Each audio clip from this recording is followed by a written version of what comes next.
Добро, вика. Може ли да идемо на друго питање? Може, дружи Пера. И ови ме прашува следеќето питање, вика, што ќе да направиш, вика, ако не ти работи в жмигавци?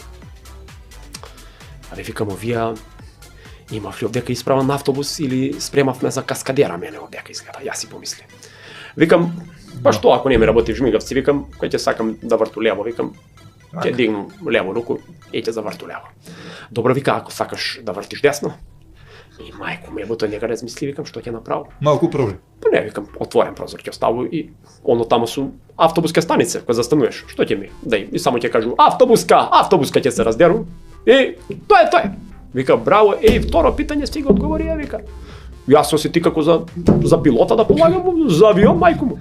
И на крај трето питање ми питува, вика, што ќе направиш, вика, ако ти откаже волан?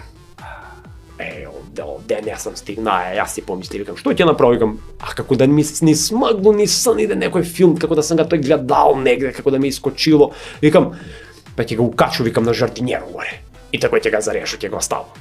Вие свите кога дигнаше руке, применци, честито, петак беше, вика, у понеделник да дојдеш на работу, прв да му починеш. Ја ти отидоју понеделник да почнем да возам, и тој има га тамо пред паркинг куде што е овој, и ми вика, не можеш да улегнеш. Викам, како прв работен ден ми е, бе, душа. Што стои таму? Не можеш да